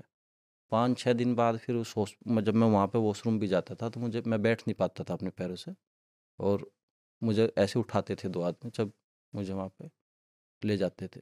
हाँ, वो बच्चे की तरह उठा के। हाँ जी। चल तो आप नहीं रहे थे। फिर कुछ दिन बाद मुझे उन्हीं जो 17 आदमी आरोपी बनाए गए थे, और उसी गांव के जिनकी गैंगवार थी, पहले से 20-25 लोग उस गांव के मर्डर के केस में बंद थे। तो ये आप ये कह सको कि 50 से 60 लोग उस गांव के एक ही बैरिक में थे। वे क्या बात करते होंगे, क्या उनकी सोच होगी। तो मैं 1 से 1.5 महीना मुझे जेल को समझने में वहाँ से लगा कि जेल जो है कैसे काटनी चाहिए, कैसे लोगों के बीच में काटनी सिस्टम चाहिए, क्या है? सिस्टम क्या है। क्योंकि पहले तो ऊंची ऊंची दीवारें दिखी, और रोया भी, ऐसा भी हुआ कि या तो आर्मी में जाने वाला था 15 दिन बाद, अब लाइफ कहाँ थी, सब कुछ सपने टूटे। तो फिर जेलर साहब बहुत अच्छे थे, मिर्जाजी लाल यादव जी, आजकल सोनभद्र में है जेल अधीक्षक। तो मैंने कहा जेलर साहब, मैं ना तो क्रिमिनल हूँ, ना क्रिमिनल फैमिली से ताल्लुक़ रखता, वहाँ पे पूरा दिन गलत सलत बात करे, आप मुझे दूसरी बैरिक में उनसे ट्रांसफ़र कर दो। तो उन्होंने मुझे बैरिक नंबर 14B में ट्रांसफ़र कर दिया। जब बाकी का मेरा जो जेल में टाइम पीरियड रहा, वो 2 साल 2 महीने, मैं 2 ही महीने रहा उनके बीच में, उनके साथ। तो फिर मैं दूसरी बैरिक में ही रहा। और यहाँ तक कि जब उस केस में हम तारीख पे जाते थे, सारे एक ही केस में थे, मैं उनके साथ कभी हथकड़ी लगवा के भी नहीं गया। चाहे मुझे 100 रुपये अलग से देने पड़े किसी को, कहा साहब आप मुझे अलग ले जाओ, तो अलग ले गए मुझे। हम्म, तो ये सब चीज़ें होती रही और 2 साल 4 महीने बाद मेरी किसी तैसे करके इलाहाबाद हाई कोर्ट से जमानत हुई, हम्म, मैं बाहर आया। इस बीच में कुछ एक व्यक्ति मेरे से ऐसा ही मिलने आया, नाम तो नहीं मैं उसका लूँगा, जिन्हें हम खून के रिश्ते बोलते हैं। उसने कहा कि और ऐसा, ये चीज़ें मैं इसलिए बोल रहा हूँ कि आपके आसपास क्या है आपको आपको मालूम भी नहीं रहता कि आपके बारे में कौन क्या सोच रहा है। हम्म, आप समझदार कोई सारे काफ़ी, आप समझ रहे होगे मैं कहाँ कहना चाह रहा। तो हमारे कुछ रिश्ते ऐसे भी होते हैं, वे भी आपको उस ओर धकेलने का प्रयास तो करते हैं। चाहते हैं यही हो जाए अब तो बस। हाँ, अब तो यही हो जाए। इसके तो आड़ में अपना बढ़िया है। हाँ, तो फिर उसके बाद मैं बाहर आया और असली जो संघर्ष शुरू हुआ और जो असली समाज का मैंने चेहरा देखा, वो आप समझ सकते हो 2 साल काटने, 18.5 से 20 साढ़े 20 साल का था मैं जब। हम्म, तो कुछ ने कहा कि तू जो क्या करेगा पढ़कर, 2 रोटी तो तुझे कोई भी दे देगा। हम्म, और मेरी मजाक भी बनाते थे कि ये पढ़ने वाला बनेगा, अब ये जेल गया, ऐसे ऐसे कहते थे। मतलब जब तक जेल में थे तब भी ये कम पता था कि बाहर क्या बात हो रही है। बाहर क्या बात हो रही लेकिन है। बाहर आने के बाद जो है मारपीट भले ही कम हो गई होगी, लेकिन हम्म जीवन में ताने और तंज उसकी ज़्यादा बाढ़ आ गई होगी। हम्म हम्म, तो ये सब चीज़ें आई और तो फिर जब मैं बाहर आया तो ऐसा भी देखा कि मैंने कि मुझे हीन भावना से लोग देखते थे। और अभी एक कुछ दिन पहले ही मुझे एक एक जो पड़ोसी ने मुझे बताया हम्म, कि अम्मी जब तुम आए थे जेल से तो बुरा मत मानना, हमारी मम्मी ये बोलती थी कि गेट बंद कर लो कभी अमित आ जाए। आज वे अमित की मतलब परिस्थिति के अनुसार जब राय बदली तो आज वे तारीफ मारते हैं मेरी। तो उन्होंने बताया, मुझे कोई बुरी नहीं लगी भाई, हो सके उन्होंने अपने हिसाब से सोचा, मैं अपना जीवन अपने हिसाब से जी रहा था। हम्म, लेकिन इन 12 साल में लोगों ने मुझे बहुत बहुत बात कही। आप तो कोई कह रहा था अपराधी बनेगा, कोई कह रहा था गुंडा बनेगा, कोई कह रहा था वापसी नहीं करेगा, ये तो ऐसा ही है। मैंने किसी की कोई परवाह नहीं करी, अपने कान बिल्कुल ऐसे कर लिए जैसे लोहे के कान हो, सुनता ही ना हो मुझे इनसे कुछ भी। और उसी रास्ते पर दौड़ता रहा जो मेरा अधूरा था। बीए सेकंड ईयर का छात्र जो जेल में पूजा करके भगवान से एक प्रार्थना मांगी थी कि मेरे पुराने दिन लौटा दो, उसी कॉलेज में मैं परीक्षा दे रहा था। हम्म, तो फिर जब मैं आया तो 2015 में एडमिशन मैंने ले लिया था। जो मैं 14 मार्च 2014 को मेरी रिहाई हुई थी जेल से। तो अच्छा, मैंने जुलाई में एडमिशन लिया बड़ौद के दिगंबर जैन कॉलेज में, दोबारा पुनः 3 साल की डिग्री हम 6 साल में कंप्लीट कर कर सकते हैं। सकते हैं। 3 साल जेल में रहा, 2 साल मेरे और थे, आते ही मैंने अपनी ग्रेजुएशन कंप्लीट करी। तो उस बीच में मैं जब एडमिशन लेकर चला गया, इधर मुझे रहने ना दिया, तो मैं गुड़गांव गया। अच्छा, मतलब गांव में रहने का माहौल ही नहीं बचा था आपके लिए। माहौल नहीं बचा था, हम्म, परिवार को भी लोग जो है ताना मारते थे। और मुझे खुद कभी भी मतलब ये कहते थे, मतलब कई लोग तो ऐसे भी थे गाँव में जो मेरे पिता से भी बड़ी उम्र के थे, वे मुझे नमस्ते करने लगे। मैंने कहा आप मुझे नमस्ते क्यों कर रहे हो? दहशत का ही आलम था। मैंने कहा ऐसा क्या कर दिया मैंने, आप मुझे ऐसा क्यों देख रहे हो कि जो आप मुझे नमस्ते कर रहे? तो फिर खैर उन्होंने अपने में सुधार किया, उन्होंने नमस्ते नहीं करी। उन्हें फिर मेरे वास्तविक जीवन का पता लगा मतलब कि दहशत की वजह से कुछ भी कह ये सकते, मान के कि ये तो बदमाश रहा ही होगा और या अब तो और हो गया होगा। लोगों की सोच ऐसी होती है कि वे बदमाश को अपना आइडल मानते हैं। हाँ। तो ऐसा नहीं होना चाहिए। तो मैंने उन्हें रोका, आप मुझे नमस्ते क्यों करी? मैंने यहाँ तक भी कहा भाई आपको मैं अच्छा नहीं लग रहा क्या बाहर आया मैं? हम्म, आप मुझे दोबारा पूछवाना चाहो, आप क्या साबित करना चाहो मुझे नमस्ते क्या करके? बदमाश ही हूँ। हाँ, आप नहीं तो जेल में मैं कहीं पढ़ देख भी रहा था, आप ये भी कह रहे थे कि कई गैंग के लोग थे वहाँ, जी। वो ऑफर कर रहे थे कि हमारे गैंग में शामिल हो जाओ। हाँ, कहीं जो एनकाउंटर में मारे जा चुके, नोएडा का बड़ा जो चर्चित अपराधी रहा है अनिल दुजाना, अनिल दुजान, हाँ। तो उसका जेल में वहाँ काफ़ी, मतलब आप समझ सकते हो बड़ा गैंगस्टर था, तो किस हिसाब से वो रहता होगा। तो मेरी एक खास बात रही है कि मैं कोई बात भूलता नहीं हूँ। अगर 12 साल पहले भी कोई हेडलाइंस मैंने पढ़ी होगी तो मैं ऐसे कैसे याद बता है। सकता हूँ। तो ऐसे कई अधिकारियों ने, जब मैं हिरासत में था तो उन्होंने पूछा कि अमित हमारे बारे में बताओ। तो उन्हें सबको ये जानकारी थी कि ये लड़का तैयारी कर रहा है, पढ़ने वाला था। तो वहाँ पे एक महिला अधिकारी थी आईपीएस, उसने पूछा कि चलो तुम मेरे बारे में बताओ। हम्म, मैंने कहा जी आपके हस्बैंड का ये नाम है, आपके इतने बेटे हैं और उस दिन आपका बर्थडे है। जितने अधिकारी आए मैंने सबके बारे में बताया, क्योंकि मैं न्यूज़पेपर बहुत पढ़ता था बचपन में, हम्म, 2-2 3-3 अखबार नहीं मिलता था, तो हम्म, ऐसा लगा रोटी कम हो जाए लेकिन अखबार हम्म, कम नहीं होना चाहिए। तो ऐसे ऐसे फिर उसने मुझे ये कहा, जैसे जेल में कोई प्रोग्राम होता था मैं वहाँ भी स्पीच दे देता था, क्योंकि मेरी वो सोच ही नहीं थी कि मुझे अपराधी बनना।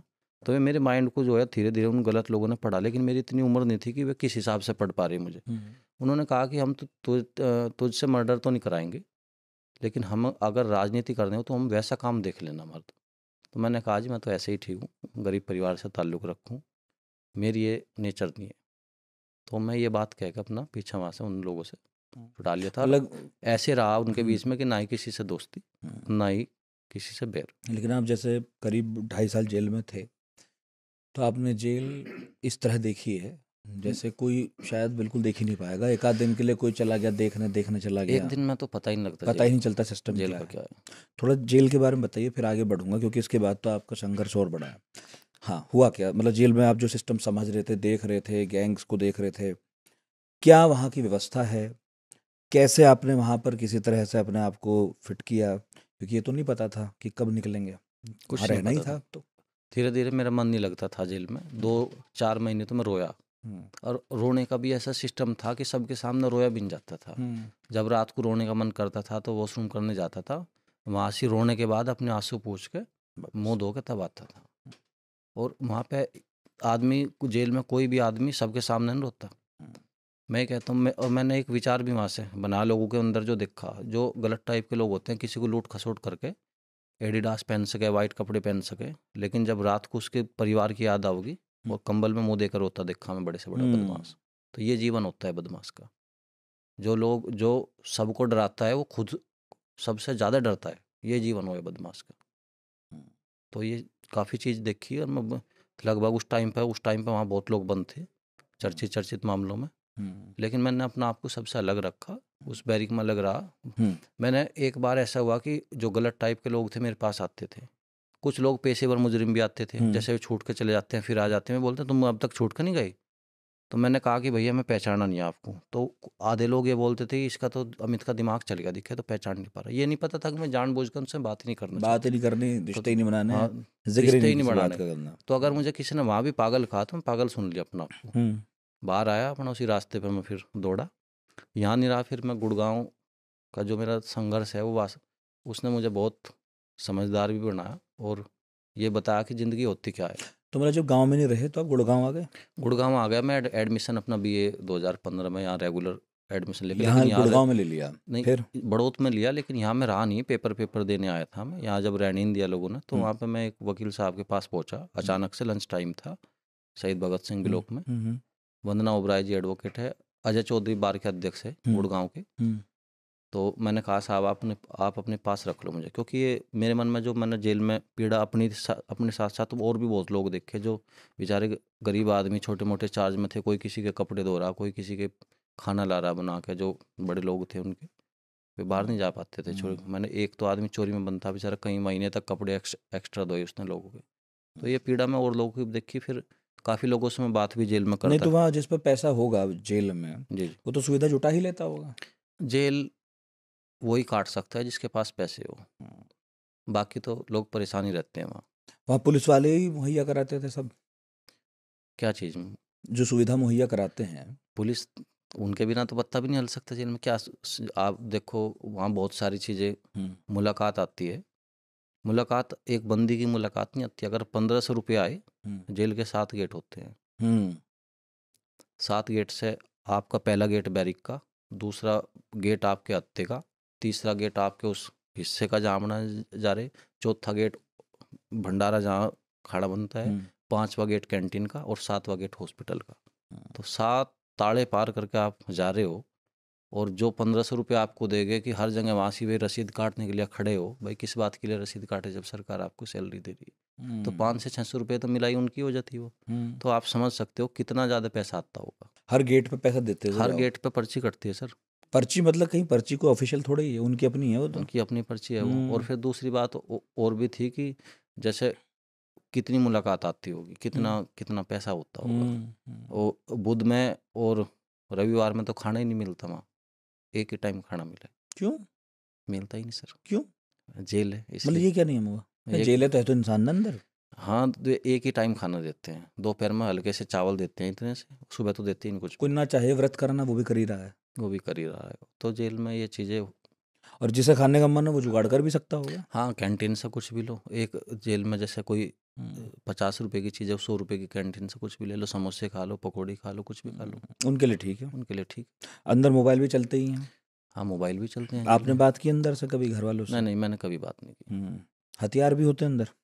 आपस में मारपीट या आजकल बड़ा हथियार तो दिखना नहीं कह शुरू हुआ। सकते, लेकिन वो जो मैं आपको बताऊं, वहाँ पे जो मैंने देखा अक्सर, जो हमारी चम्मच होती है हाँ उसे वे कट्टन बोलते हैं, हाँ हाँ, तो उसे वे घिस घिस के घिस घिस के तीखी बनाए कर रहते लेते हैं। हैं। एक बार का वाक्य है, जब मैं जेल में बंद था, हम्म जब पाकिस्तान की जेल में सरबजीत जी की हत्या हुई, हम्म, तो उस टाइम पर जितने भी पाकिस्तान के नागरिक बंद थे, तो उनमें गृह मंत्रालय से एक अलर्ट आया था कि जितने भी जेलों में पाकिस्तान के नागरिक हैं उनकी सुरक्षा जो है बढ़ा दी जाए। पुख्ता कर दें, अलग कर दें उन्हें तो उस टाइम पे मुजफ्फरनगर के, जहाँ तक मेरी स्मृति के मुताबिक, मेरा नाम तो उसका याद नहीं आ रहा, लेकिन वो कराची के जमालटोन थाने का एक आदमी मुजफ्फरनगर में बंद था, लेकिन वो ये नहीं पता था, वो अखबार पढ़ने आता था हमारी बैरिक में, कि ये पाकिस्तान का है।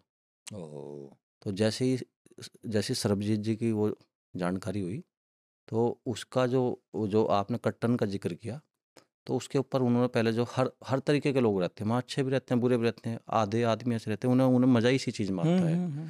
तो उन्होंने उसके ऊपर कंबल डाल दिया ताकि उसे ये भी ना दिख पावे कि किसने किस ओर से वार किया। और कंबल और गिलास होता है, गिलास ऐसे, गिलास की किनारी। हाँ, गिलास की किनारी ऐसे उसके मारेंगे तो उसके हाथ में दर्द होगा। उसके बेचारे की पीठ पे, कोई भी हो, कोई किसी भी मुल्क का हो, है तो इंसान ही ना, और उसकी उसका क्या लेना देना उसका क्या लेना उन देना। मारने वालों से जो सरबजीत उसके को मार रहे उसके थे? मुंह पे, उसकी पीठ पे गिलास ऐसे रखकर गिलास पे ऐसे मुक्का मारते थे, और जो चम्मच थी वे सारी, मतलब बड़ा खून खराबा करते थे। झगड़ा भी होता था, ये चीज़ें होती थी। जैसे फ़ोन किसी पे पकड़ा जाता था, उसकी फिर पिटाई होती थी, फिर वो भंडारा रोटी पानी में उसे लगाया जाता था। पहले फ़ोन चलवाने के पैसे, फिर वहाँ से भंडारे से निकलने के पैसे, वो सबसे मुश्किल सजा है क्या, मुलाकात खाना के बनाने पैसे। की? हाँ, वो तो खाना बनाने की एक ऐसी प्रक्रिया कि वहाँ जो अगर कोई भंडारे में हुआ, 2200 के आसपास वहाँ उस टाइम बंदी बंद थे, अब तो शायद संख्या ज़्यादा बढ़ रही। तो सुबह का बनना, शाम का बनना, और हम वहाँ पे आटा, घर में तो हम आटे को ऐसे करते हैं, वहाँ पे आटा ऐसे नहीं होता, पैरों से? वहाँ ऐसे अच्छा, होता है। कोहनियों से। और जो वे रोटी बनाते हैं उनकी कोहनी भी मतलब गली हुई होती है। आह, आप समझ सकते हो कैसा खाना मिलता हो। आप खाना नहीं खा सकते, लेकिन वो खाना पड़ा मजबूरी। मतलब खूब पसीना और पसीना, उन्हें गंदगी कोई मतलब नहीं, वे ऐसे कर रहे, ऐसे कर रहे, उसी में कोई सब हो मतलब रहा सब, है। ये सब चीज़ें।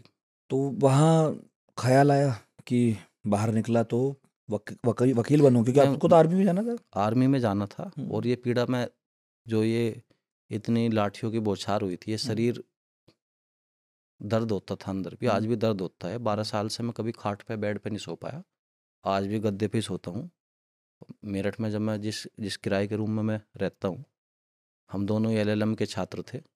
एक का तो अभी चयन भी हुआ है, बल्कि यूपी में, नाम नहीं लेना चाहूँगा मैं। हम्म, मेरे रूममेट जो है जुडिशरी में गए हैं, वाह, और एक मध्य प्रदेश में बड़ी पोस्ट पर गए हैं। तो मेरा तो फ्रेंड सर्किल ही सारा एजुकेटेड रहा है, पढ़े लिखे लोग थे। पढ़े लिखे लोगों के बीच में रहा है। और खैर, आप गुड़गांव आए थे, है ना? मैं गुड़गांव आया, हम्म, तो उन्होंने मुझे 3000 रुपये की नौकरी दी। अच्छा। तो उन्होंने कहा कि पैसे कितने लोगे, मैंने कहा जो भी आप दे दोगे। तो फिर मेरा काम नहीं चलता था, इन एडवोकेट के यहाँ पर हाँ जी, करना क्या था आपको, मतलब क्यों आप उनके पास गए थे? वो वकालत वाली थी ना कि, वही। हाँ, कि हम्म, इसके बाद मुझे करनी तो यहीं। तो और प्रैक्टिस कर दूसरा, लूँ लोगों बस के अपनी। ताने थे। तीसरा, मन में कहीं ना कहीं एक दहशत पुलिस की भी थी कि इनके बीच में सुरक्षित रहेगा तो अपने आप को बचा कम पाएगा। से कम ये, हाँ, हाँ, हैंडल कर लेंगे, ये हैंडल तो कर वकील लेंगे, है भाई। हाँ। दूसरा ये भी था कि जब मैं पहले कुछ नहीं किया था, इतना बड़ा केस है, कभी फिर फंसावे, पूरा दिन कैमरे की नज़र में रहूँगा। हाँ, तो ये मेरे मन में ख्याल था। और दूसरा, मुझे लाइन पे ही इस पे जाना था मुझे। जाना था। मैं अपराध की ओर थोड़ी था। मुझे इस बीच में जिस चीज़ ने टेंशन दी, मैं वो चीज़ ही छोड़ दी, और ये मेरा नियम भी है ज़िंदगी का। मुझे गाँव ने ताने दिए, छोड़ तो दी। मैं जो है 4 साल तक अपने माँ बाप से भी नहीं मिला। मैं कितना कितना मन जो है टाइट कर कर आऊँगा, आप सोच के देखो। एक बार मेरी माँ ने मुझे मजाक में कहा कि भाई, कौन सा दिन आएगा वो। तो मैंने बोल दिया, बस लफ्ज़ ऐसा बोला कि वो, उस लफ्ज़ को मुझे पार करते करते बड़ा मुश्किल होता रहा। मैंने कहा, माँ, अब जो है मैं आपके सामने तभी आऊँगा, या तो आपकी आंखों के सामने से जो है चला ही जाऊँगा, या मैं इस दाग को मिटा के आऊँगा। 3 साल पहले सब बोले थे मैंने। अब मुझे नहीं पता था कि मामला इतना लंबा खिंच जाएगा, कि तारीख पे तारीख, तारीख पे तारीख। वो केस कितना लंबा चला? 12 साल मुकदमा चला, लेकिन 3 साल पहले मेरी माता जी ने शब्द बोले, और फिर मैं अभी बरी होने के बाद ही, जैसे जजमेंट मेरा 27 सितंबर को आया, तो मैं 26 तारीख में, मेरे मन में मेरे पिता का एक फ़ोन आया, कह रहे कि अमित, अगर कुछ दिक्कत हो गई, मैं तो तेरे से मिलने भी आ जाऊँगा, तेरी माँ पर नहीं, तेरे से मिलने आ जा। फिर मेरे मन में भी ये ख्याल आया कि बड़े से बड़ा काम माँ बाप का आशीर्वाद लेकर सिद्ध हुए। तो जैसे ही मैं गाँव में गया 26 सितंबर को, तो उनकी आंखों में आंसू थे, दोनों गेट में खड़े थे। उन्हें लोगों ने इतना डरा रखा था, इतनी दहशत उनके अंदर कर रखी थी कि पुलिस वाले मरे हुए हैं और वो उसका तो उसे कल छोड़ेंगे नहीं। उसे छोड़ेंगे नहीं ठीक है, और कल उसे सजा हो जाएगी। उस पर तो मैं आऊँगा, पूरा समझेंगे कोर्ट में क्या हुआ था। तो गुड़गांव के दौरान जीवन कैसा था? मैं देख आप खाने पीने का भी कुछ नहीं था? गुड़गांव का जीवन मेरा ऐसा था हम्म, कि एक मित्र मेरे संदीप जी रहते थे, उन्होंने मुझे अपने रूम में आसरा दिया और वे दया के पात्र मुझे बना के उन्होंने मुझे ये भी कहा कि हम अमित से पैसे नहीं लेने के, से पैसे कम मिले। हम्म, लेकिन मैंने कहा कि ऐसे तो मैं रहने का नहीं, बेशक आप 1000 रुपये लो मेरे से। हम्म, तो वे 1000 ही रुपये मेरे से लेते थे। लेते थे। और 5 किलोमीटर भीम चौक से, गुड़गांव का जो भीम चौक है, कोर्ट की दूरी 5 किलोमीटर, पैदल जाता था, पैदल आता था, सर्दी के कपड़े भी नहीं रहते थे, 100 रुपये की जर्सी हम्म, हम्म, पहनता था मैं वहाँ हम्म, पे, आज भी फ़ोटो है मेरा उसमें भी। और मैडम के पास वहाँ पे मैं काम करता था। जब काम नहीं चलता था, गुड़गांव गांव में एक बाज़ार बढ़ता है शाम को, हम्म, तो पहले दिन जब मैं कैलेंडर का बड़ा थैला अपना सामान लेकर गया तो मुझे वहाँ पे किसी ने खड़े भी नहीं होने दिया। उसके बाद एक कोऑपरेटिव बैंक के मैनेजर है गुड़गांव गांव में, सुरेंद्र शर्मा जी उनका नाम है, उन्होंने अपने घर के बाहर मुझे बैठने के लिए एक कुर्सी दी और एक काफ़ी बड़ा तख्त टाइप दिया। तब मैं 8-9 महीने तक वहाँ कैलेंडर बेचे। कैलेंडर बेचते थे? जी जी।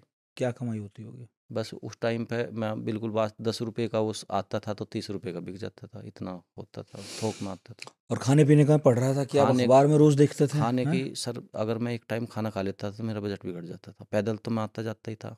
तो दोपहर में मैडम जब ये बोलती थी वंदना जी कि जाओ अमित बेटा लंच कर आओ, मैं मैडम को भी कभी सो नहीं होने दिया कि पैसे नहीं है या कुछ नहीं है। हाँ, उन्होंने कभी समोसे मंगाए, जैसे वो एडवोकेट के वहाँ पे हाँ, कभी कुछ खा लिया, तो वो मेरा नसीब था कि उस दिन पेट भर के नहीं, अपना पानी पिया और कोर्ट का चक्कर लगाया और बैठ गया। तो वापस आ गए। फिर पैदल आना 5 किलोमीटर, उस बीच में एक जूस वाले भैया अब देखते थे, कभी कभी वे जूस मुझे पिला देते थे। हाँ, जो समझ गया सो समझ गया हम्म। कि लंच टाइम बस टाइम पास कर रहा है, हम्म। वापस जाएगा वैसे ही। मैंने पढ़ा था अखबारों में, आप देखते थे कहाँ आज भंडारा लगा हाँ, है। मैं सड़क पे लाइन पे लग कर खाना खाता था सर। अखबार में देखता था कि आज धार्मिक आयोजन कहाँ है, कहाँ भंडारा है, कहाँ मुझे रोटी मिलेगी। ये सब चीज़ें मेरी ज़िंदगी का हिस्सा रही गुड़गांव में। उसके कितने साल थे आप वहाँ?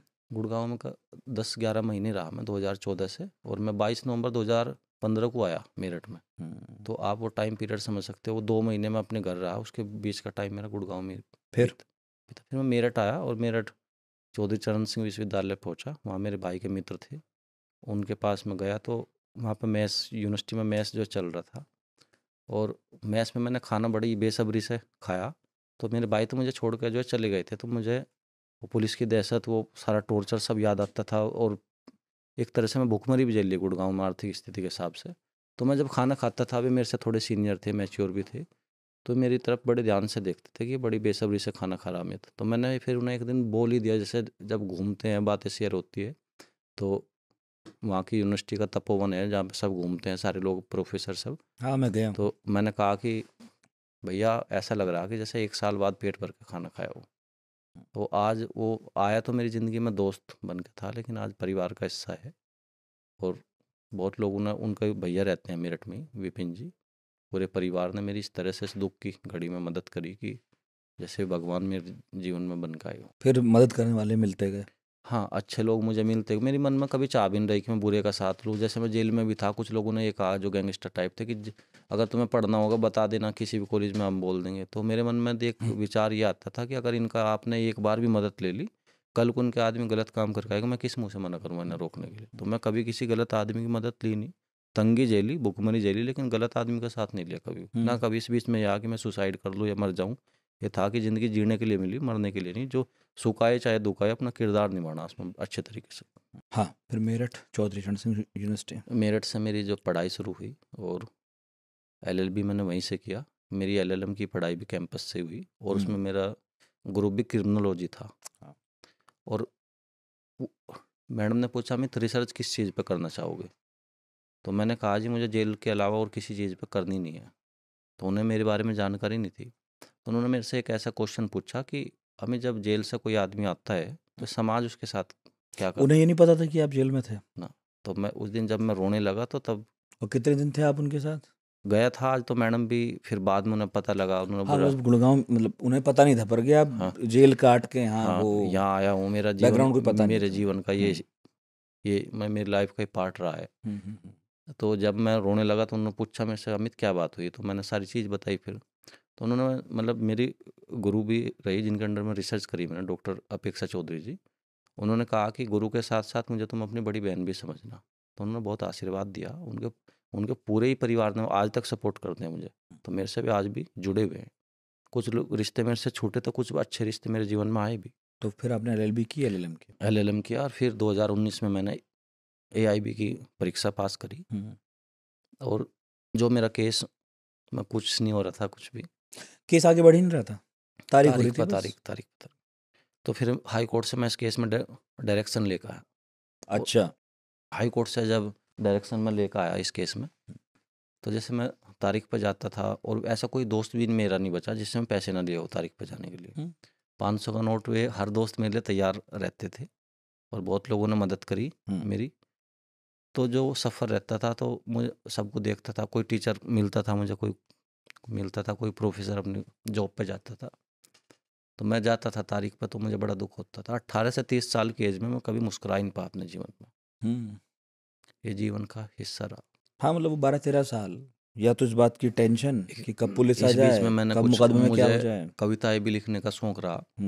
जब मैं कैलेंडर बेचता था गुड़गांव में, तो मैंने एक लाइन लिखी थी अपने ऊपर कि देखो कितने जख्म है हमारी आंखों के अंदर, जब कैलेंडर बेचे थे गुड़गांव के अंदर। और जब जब परिवार की कमी महसूस हुई 18.5 साल की उम्र में, तो परिवार ही छूट गया। घर नहीं जा पाता था तो कभी खाने पीने की व्यवस्था भी नहीं हो पाई, परिवार का प्यार नहीं मिल पाया, परिवार का प्यार महसूस भी नहीं हुआ क्या वो होता है। तो मैंने एक लाइन लिखी थी अपने ऊपर कि मैं अनाथ हूँ, मैं गुजरा हुआ हालात हूँ और महकूंगा एक दिन मैं भी अपनी खुशबू से, क्योंकि मैं खिलता हुआ गुलाब हूँ। और वो महकने का मौका मैंने इस दिन के लिए अपने ऊपर जी तोड़ मेहनत करी और किसी की कोई परवाह नहीं करी। बस ये था कि एक परिणाम लोगों की राय ज़रूर बदलेगा, इस परिणाम के लिए मैं जिया। और रही बात टेंशन की, लोग कहते हैं कि हमें तो उस चीज़ से टेंशन होगी, मैं टेंशन की उस हद से पार हो गुजर चुका कि अब मुझे टेंशन ही नहीं हो। कोई भी मुसीबत छोटी लगती होगी कि छोटी ये तो लगे हो ही जाएगा। हो जाएगी। और जब मेरा जो 26 तारीख की जो रात रही, जैसे 19 सितंबर को मेरी, उससे पहले मैं कोर्ट की कुछ बात बताता हूँ आपको। आईओ साहब आते हैं कोर्ट में, मेरे से आके पूछते हैं, मैं इसी हाल में कोर्ट में था, कह रहे कि वकील साहब आप किसकी तरफ से हो। ये उनका वाक्य था। मैंने कहा आप मुझे नहीं जानते। ये वही थे? ये वही आईओ साहब थे। ये वही थे? ये वही थे। वाह। और जब उन्होंने आपको वकील बन के वहाँ खड़े देखा, जब आप अपनी पैरवी करने खुद पहुँचने लगे, तो पहचान नहीं पाए? पहचान नहीं पाए। हाँ, क्या पहचान? वो 18 साल का लड़का जो उस वक्त पिट रहा था, खून में लथपथ, यहाँ आप वर्दी में खड़े थे वकील की। वकील साहब आप किसकी तरफ से हो। फिर जो इस केस में जो जो थाने के पैरोकार होते हैं, जो गवाह को पेश करते हैं, वे भी बड़ी रेस्पेक्ट से बात करते थे मेरे से। उनका भी एक मैं पात्र आपको इसमें बताता हूँ। तो उन्हें ये मालूम नहीं था कि मैं इसी केस में हूँ, उन्हें ये था कि मैं किसी का एडवोकेट हूँ इस केस में। तो उन्होंने मुझे सारी चीज़ें भी आके बताते रहे इस जो ट्रायल की प्रक्रिया के दौरान कि आज इसमें ये होगा, आज इसमें अच्छा, ये वो होगा। अंदर की बात खुद ही बताते रहे हाँ, बेचारे। मैंने पूछा भी नहीं उनसे कभी। तो जब जजमेंट आने लगा, तो मैं वकालत का सम्मान करते हुए, कोर्ट का सम्मान करते हुए, मैं कोर्ट पैर के कभी कटघरे में खड़ा नहीं हुआ। सही। ना आज तक मुझे, मैं वे सारे जो आरोपी थे वे सारे कटघरे में खड़े होते थे। मैं अपनी बात मान्य न्यायालय के सामने परमिशन लेकर अपनी बात खुद रखता था, बाहर खड़े होके। बाहर खड़े होकर। हाँ, मैं वकालत कभी उसमें कटघरे में खड़ा ही नहीं हुआ। मैं एक दिन खड़ा हुआ, उसी दिन बरी हुआ। तो अच्छा, जिस दिन फैसला आना था, कोर्ट मैं उसी दिन उतारा, खड़ा हुआ, कटघरे में गए, वहाँ क्योंकि फैसला वो सुना। नियम था, वो बड़े से बड़े आदमी होता है, प्रक्रिया का हिस्सा है कि होना ही पड़ेगा आज। तो बिल्कुल, बिल्कुल। उस दिन मैं वाइट कपड़े पहन के गया था। मैं कभी रंगीन, जिस बीच में कभी रंगीन कपड़े भी नहीं पहने मैंने, सफ़ेद कपड़े पहने या जब ब्लैक एंड वाइट पहने। आपने कोई तस्वीर मेरी देखी होगी तो हाँ, कभी रक्षाबंधन की देख ली सही। होगी कोई भी। तो मैं उस दिन वहाँ पे गया, तो जैसे ही उन्होंने मेरे से मुस्कुरा के पूछा, पैरोकार साहब ने, वकील साहब किस टाइम का प्रोग्राम है।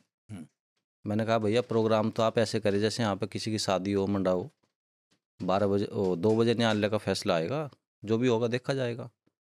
उन्हें तब भी एहसास नहीं था कि ये भी अपना फैसला सुनने आया हुआ है इस केस में। तो जैसे ही 13 आदमी की लिस्ट आई, अदालत के बाहर फोर्स लगा दी गई और सबको उसमें बारी बारी से अंदर करने लगे। तो सबसे लास्ट का शख्स मैं था। जब मैं जाने लगा, मुझे रोकने लगे, वकील साहब आप कहाँ जा रहे? आप क्यों जा रहे हो? मैंने कहा मैं भी इस केस में हूँ, अरे, मुझे भी इस केस में आप लोगों ने आरोपी बनाया। तो वे ऐसे कर रहे थे कि मुझे तो पता ही नहीं था, आपका तो कोई मतलब ही नहीं हो सकता। तो फिर वो जो माननीय न्यायाधीश महोदय आए, और वो समय ऐसा था कि मेरा मुंह लाल था और ये सब मेरे पसीने से जो है तरमतर था। और पैरों में एक अजीब सी घबराहट थी, पैर ऐसे मेरे हाँ, कहाँ काँप पर रहे थे। थे? पता नहीं क्या ज़िंदगी किस ओर जाएगी। 12 साल बाद फैसला आ रहा। 12 साल बाद फैसला रहा। उससे पहली जो बात छोड़ दी मैंने, 19 सितंबर से ये जो कहानी शुरू हुई थी। 19 सितंबर को जब 27 सितंबर डेट मिली फैसले की, जो तिथि मुकर्रर हुई कि 27 में फैसला सुनाया जाएगा। सुना जाए। तो 19 में तो मैं आकर सो गया। उसके बाद 20 तारीख आती है तो मुझे नींद आनी धीरे धीरे कम हो बंद गई। हो गए। तो मैंने और केस में, जैसे मैं लॉ का छात्र रहा हूँ, तो और केस में देखता था, मैं औरों के बारे में कल्पना करता था कि पता नहीं वो उस रात कैसा महसूस कर रहे होगे, उस रात कैसा महसूस करते होगे। मैंने उस रात वे पल जो है खुद में जिए कि आदमी कैसा महसूस करता है। खाना भी बंद हो जाता है, आदि भूख भी लगनी आपको बंद हो जाती है, सिर्फ सच है। ध्यान रहता है उसी चीज़ पे। सच है। 27 पे एक एक दिन ऐसे घटाना होता है जैसे एक साल की तरह कटते हो। तो जो मेरे खुद के कमाए हुए रिश्ते थे, इन 12 साल में जो मुझे जीरो समझ रहे थे कि अमित तो जीरो है, कभी किसी रिश्तेदार ने मेरी सुध बुध नहीं ली। अगर किसी प्रोग्राम में मैं जाता था, उन्होंने कभी मेरे स्वास्थ्य के बारे में पूछा, कभी मेरी शिक्षा के बारे में पूछा। बस मुझे वो एहसास कराते थे कि जेल से कब आया, दया का पात्र बना था। मैंने सबके बीच में जाना ही छोड़ दिया था। तो 26 की रात ऐसी रात थी कि मेरठ का जो परिवार है, जो मेरे खुद के कमाए हुए संबंध थे, डॉक्टर विपिन भैया, वे मेरे साथ थे।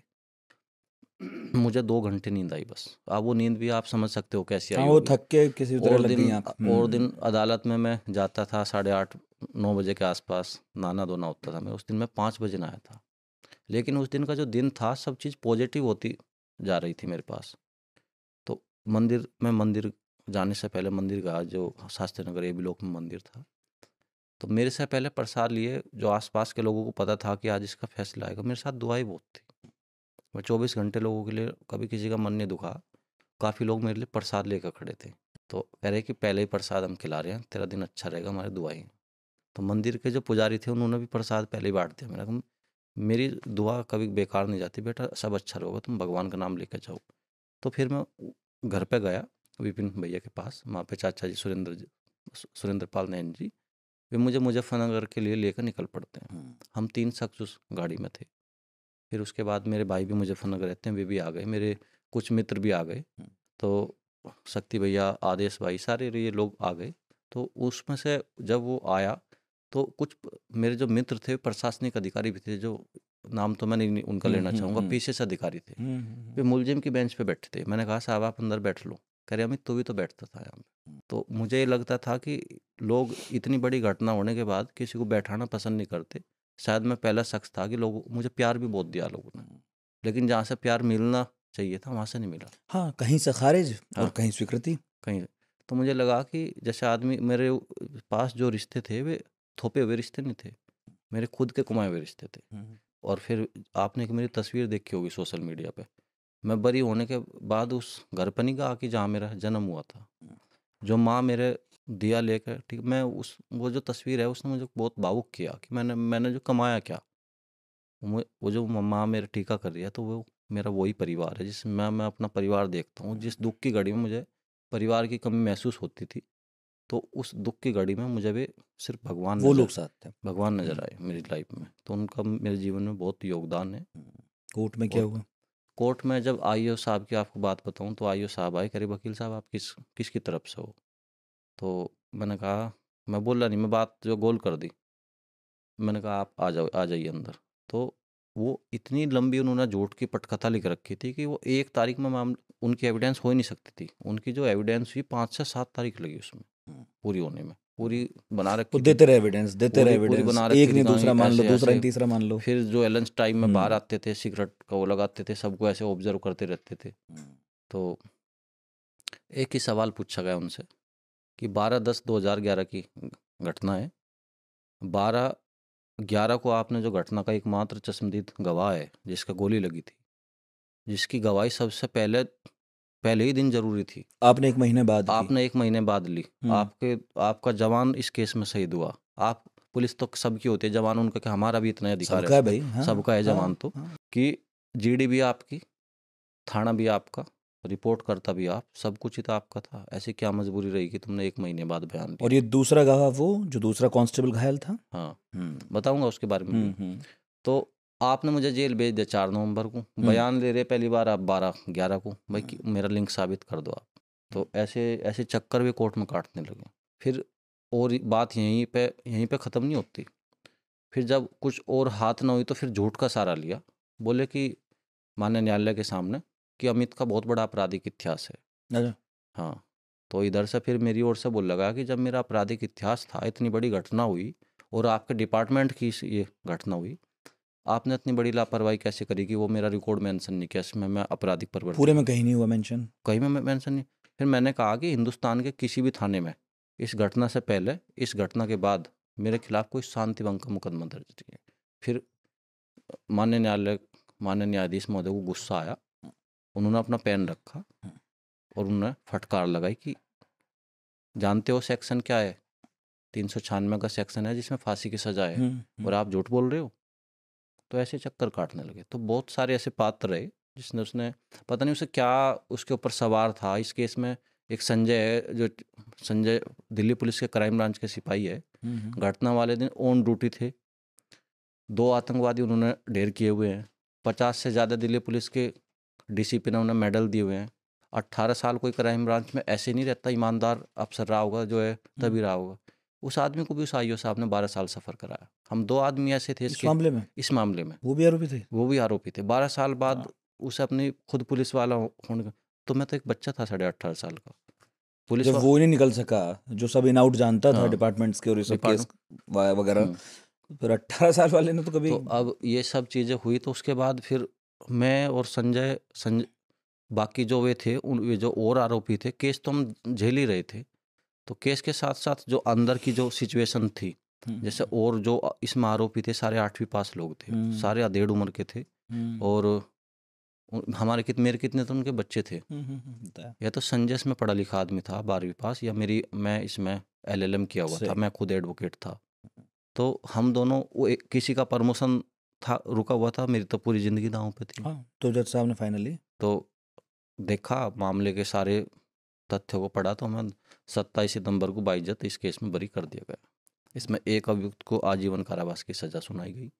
तो वो जो मैं सामने जो सरकारी वकील साहब भी थे, वे भी उन्होंने भी काफ़ी मतलब ये कह सकते हैं कि रास्ते से माननीय न्यायालय को भी गुमराह वे समय समय पे करते रहे कि आज ये नहीं हो रहा है, बहाने बनाते रहे। किसी न किसी रूप से कहीं ना कहीं कुछ उनकी भी जेब में गया होगा मदद करने के लिए। अगर आप सरकार की ओर से पैरवी कर रहे, अपने कार्य में आप ईमानदारी नहीं दिखा रहे, तो आप किस बात का पैसा ले रहे सरकार से? तो उनका भी बहुत इसमें ये देखने को मिला, सीखने को मिला कि होता क्या है सिस्टम, सिस्टम कैसे काम करता है, सिस्टम कैसे काम करता है, कहाँ उसमें कमी है, ये चीज़ें फेस करी। लूप होल्स देखे काफ़ी। और खुद का ही केस इतना बड़ा था, ये सामने चुनौती भी थी कि एडवोकेट LLB किया, LLM किया, यदि खुद का ही केस हार जाऊंगा तो फिर दूसरा कौन आएगा? ये बात भी है वो। और फिर देख, दाग भी मिटाना था जो दाग लगा था, और वो दाग लगा था जिसका मुझे लेना देना ही था। जो सबसे बड़ी बात थी, कलम चलाई मैंने, बंदूक नहीं चलाई। और इतनी यातनाएं झेलने के बाद मेरे पास 2 रास्ते थे, या तो मैं अपराध की ओर जाता या मैं संघर्ष की ओर बढ़ता। लेकिन मैं अपराध की ओर न जाकर अपने संघर्ष को अपना साथी बनाया। सही। अब समाज की राय बदल गई। अब समाज, जैसे मैं बाइज्जत बरी हुआ इस केस में, और आज मेरे पिता से मेरा नंबर भी मांगते हैं, जो कभी बात करना पसंद नहीं करते थे मेरे से। परिस्थिति बदली तो मेरी राय भी बदली। मेरे पास इस घटना से मैंने ये सीखा कि मैं बिल्कुल जीरो था। मेरे पास खोने को कुछ नहीं बचा था, पाने को सब कुछ था। तो शून्य से मिली मुझे प्रेरणा। तो और माइनस में थे। हाँ, शून्य से मिली मुझे प्रेरणा, और शून्य नहीं मेरी आशाओं का उदय किया। यदि मैं शून्य ना होता तो मैं अपनी उम्मीद ही ना कभी जग जाहिर करता कि मेरी भी कुछ उम्मीदें है, मुझे भी जीना चाहिए। खुद को एक्सप्लोर नहीं कर पाता, खुद को नहीं कर पाता। अब जीवन है, ये दूसरा मुझे जीवन मिला, और दूसरे जीवन में मैं और अच्छा कार्य करना चाहूँ जो मुझे बुलंदी पर ले जा। लेकिन कोई ऐसा कार्य नहीं करूँगा जो किसी की आत्मा को दुखा कर जाए। लोगों की मदद भी मैं इसलिए करता हूँ क्योंकि मैंने अपने जीवन में मदद का भाव देखा। मैंने अपनी आंखें भी मरणोपरांत दान की हुई है एम्स में। तो मैं तो ब्लड भी दान करता हूँ। सुभारती में मेरा नंबर लिखा हुआ है वहाँ पे। मेरी नेचर ही नहीं गांधी जी को आदर्श मानूं, कभी थप्पड़ नहीं मारा था, लेकिन ज़िंदगी बड़े दर्दनाक मोड़ से होकर आई मेरी, जो मैं कभी कल्पना भी नहीं करती। एक आर्मी का जवान बनने के बजाय मैं आज एक एडवोकेट बन के बैठा।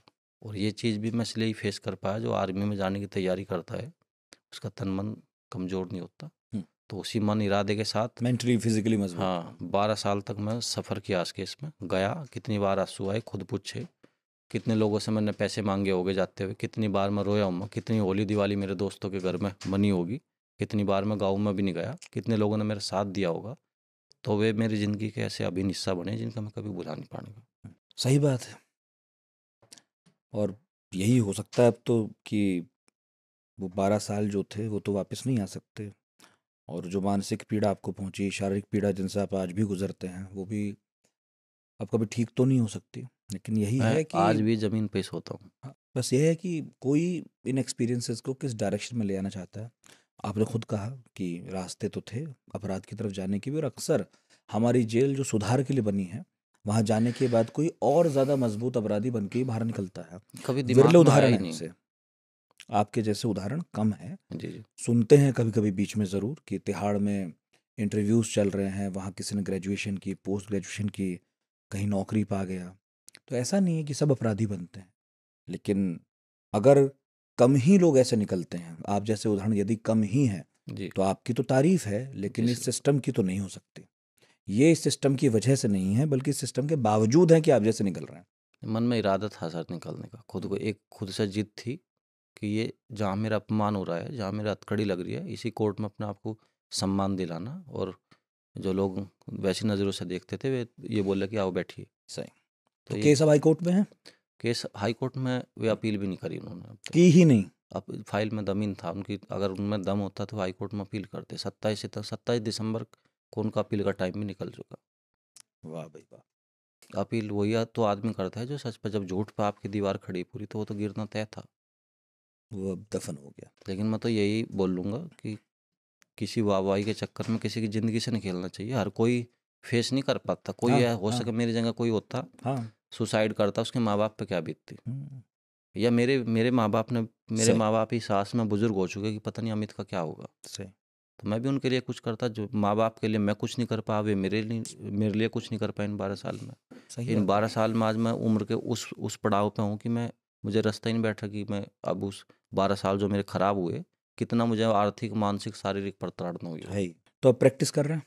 मैं मेरठ न्यायालय में प्रैक्टिस करता हूँ। कैसी चल रही है? अच्छी चल रही है आपकी दुआ से। अपनी बात अच्छे से रखता हूँ, लोग बहुत आशीर्वाद प्यार देते हैं। और अब और तो आपके चर्चे मीडिया में हैं, बड़े बड़े मीडिया आउटलेट्स में आपके इंटरव्यू छप रहे हैं, आपकी जी एक जी, कहानी आ रही है। आज तो हमारे यहाँ भी आप मेहमान थे। धन्यवाद सर आपका बहुत बहुत, आपने मुझे मंच प्रदान किया। अमित भाई, आपकी जो कहानी है उससे ये तो सीख मिलती ही है, पता तो चलता ही है कि सिस्टम कैसे काम करता है, जेल कैसे काम करता है, पुलिस कैसे काम करती है। यही पता चलता है कि कोई भी परिस्थिति इतनी ख़राब नहीं हो सकती कि आप उससे लड़ के निकल ना उभर पाए। नहीं सकते, निकल नहीं सकते। जी जी। बल्कि आपकी कहानी सुनकर, पढ़कर, देखकर मैं उम्मीद करूँगा कि बहुत सारे लोगों को रोशनी दिखाई दे, और निराशा के गर्त में ना जाएं। जैसा आपने भी कहा कि कभी निराशा में खुदकुशी नहीं या जाना चाहिए जरायम कभी, वो आशा नहीं। आशा में जीना चाहिए हमेशा। नहीं। तो बहुत बहुत शुक्रिया आपका। धन्यवाद सर, नमस्ते। ये हैं एडवोकेट अमित चौधरी, जिन पर क्या बीती वो आपने सुना। 2 साल 4 महीने 16 दिन वो टॉर्चर सहा, जिसे सुनकर भी आप में से बहुत लोगों की रूह कांप गई होगी। और शुभकामनाएं ही दे सकते हैं। बाकी तो अमित के पास अपनी जिजीविषा, अपना जीवट, अपना जोश, उत्साह और आगे बढ़ने की हिम्मत है ही। उम्मीद है पढ़ाकू नितिन के इस एपिसोड से, जो अब तक का सबसे अलग ढंग का एपिसोड था, आपने हमने कुछ सीखा होगा, और ये जो सीख है हमें अपने जीवन को और बेहतर बनाने में मदद ज़रूर करेगी। अगले गुरुवार फिर हाजिर होंगे पढ़ाकू नितिन में किसी नए टॉपिक के साथ। इतने धैर्य से सुना, बहुत बहुत शुक्रिया।